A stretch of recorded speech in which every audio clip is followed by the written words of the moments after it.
आम आदमी पार्टी के सांसद मलविंदर कंग हमारे साथ बातचीत करने के लिए मौजूद हैं। दिल्ली विधानसभा चुनाव के दौरान हम देख रहे हैं आरोप प्रत्यारोप का दौर शुरू हो गया है।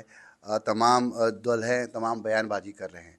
ऐसे में अरविंद केजरीवाल की कल जो सुरक्षा ले ली गई है उसको लेके तमाम प्रतिक्रियाएं आ रही हैं। कुछ लोग कह रहे हैं सही हुआ, आम आदमी पार्टी के नेता कह रहे हैं गलत हुआ। आप इसे किस नज़र से देख रहे हैं? देखो, ਅਸੀਂ ਤੇ ਦਿੱਲੀ ਦੀ कैंपेन अपनी ਜਿਹੜੀ 10 साल की गवर्नेंस है या हमारी जो लोगों की बेहतरी के लिए काम किए, चाहे एजुकेशन, स्कूल की सरकारी स्कूल बेहतर बनाने, अच्छे अस्पताल देने की बात है, पानी बिजली फ्री देने की बात है, बसों में सफ़र देने की महिलाओं को फ्री, हमने तो उन मुद्दों पे ही अपना कैंपेन शुरू किया। हाँ, डेफिनेटली भाजपा की जो ट्रेडिशनली पॉलिटिक्स है, गाली गलौज, समाज को बांटना, वो उन्होंने शुरू कर दिया। और कर अरविंद जी ने एक लिस्ट भी दिखाई है किस हद तक वो गालियां पहले दिन से ही आम आदमी पार्टी और हमारे कन्वीनर साहब को दे रहे। ये भाजपा की राजनीति है। हम आज भी कहते हैं आप मुद्दों पे इलेक्शन लड़ो। जहां तक अरविंद जी की सिक्योरिटी विड्रॉ का मामला है, देखिए, हम पिछले कई दिनों से देख रहे हैं कि अरविंद जी के साथ भाजपा के गुंडे, उनके जो सभाएं होती हैं, जो इलेक्शन कैंपेन के दौरान उन पे कई तरह के अटैक किए। क्योंकि बीजेपी जब गुंडागर्दी पे आ जाती है और जिनका ट्रेडिशन रहा है, अब हमें लगता है कि ये बहुत बड़ी साजिश है अरविंद जी की सिक्योरिटी विड्रॉ करना।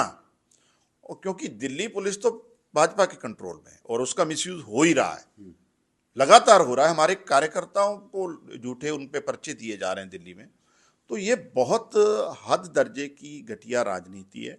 सबसे बड़ी फिक्रमंदी वाली बात है कि अरविंद जी पे कोई बड़ा हमला ये लोग करवा सकते हैं, कोई बड़ी मिस हैपनिंग करा सकते हैं राजनीति के लिए। जो मुझे लगता है कभी भी देश में इस हद तक घटिया राजनीति नहीं हुई। वहीं जिक्र करूंगा यूपी के मुख्यमंत्री योगी आदित्यनाथ का। कल उन्होंने जिस तरीके से दिल्ली में विधानसभा चुनाव में प्रचार प्रसार करते हुए ये बात कही कि दिल्ली में क्राइम ग्राफ बहुत ज़्यादा बढ़ गया है। अरविंद केजरीवाल ने अभी कुछ देर पहले ही अपना बात रखी है।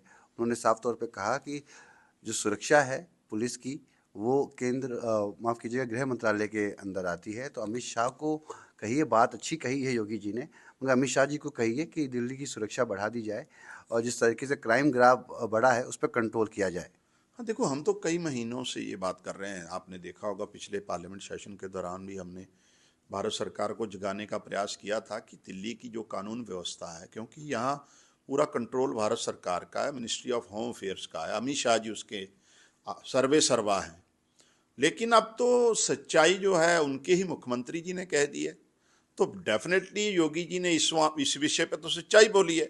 और ये कहीं ना कहीं अमित शाह जी पर बड़ा सवाल है, जो हम कई महीनों से कह रहे थे। और इस पे गौर करना चाहिए, प्रधानमंत्री जी को भी गौर करना चाहिए कि देश की राजधानी में अगर लोग सुरक्षित नहीं हैं, वहाँ लगातार लोगों के कत्ल हो रहे हैं, लगातार फिरौतियाँ मांगी जा रही हैं, तो आम आदमी कहाँ जाएगा। सो डेफिनेटली योगी जी ने ये तो सही कहा है। जहाँ तक उनके तमाम बाकी बातें हैं, तो देखिए, आम आदमी पार्टी तो कहती है कि पढ़ेंगे तो बढ़ेंगे। ये तो लोगों को लड़ाने भिड़ाने की, एक हैं तो सेफ हैं, कटेंगे बटेंगे, ये राजनीति दिल्ली के लोग एक्सेप्ट नहीं करेंगे। हमें यहाँ लोगों को उनके बच्चों का फ्यूचर बेहतर चाहिए, जो अरविंद जी कर रहे हैं। तो इनको बिल्कुल रिजेक्ट करेंगे। और देखना आप, एक बार फिर 5 फरवरी को जो वोटिंग होगी और 8 फरवरी के इलेक्शन रिजल्ट आएंगे, आम आदमी पार्टी जीतेगी। बात सुरक्षा की हो रही थी तो पंजाब के मुख्यमंत्री का एक कार्यक्रम था जिसको तब्दील कर दिया गया है। सवाल उठाए जा रहे हैं कि धमकी थी, थ्रेट था, जिसके कारण उन्होंने कार्यक्रम को बदला है। नहीं नहीं नहीं जी, वो तो ऑलरेडी क्लैरिफाई कर दिया है डायरेक्टर जनरल पंजाब पुलिस ने।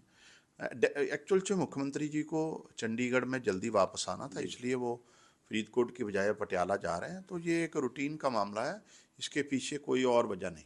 धन्यवाद बातचीत करने के लिए। तो आप सुन रहे थे मलविंदर कंग को, जिन्होंने तमाम मुद्दे पर न्यूज़ 18 के साथ खास बातचीत की थी। दिल्ली से रवि मिश्रा, न्यूज़ 18।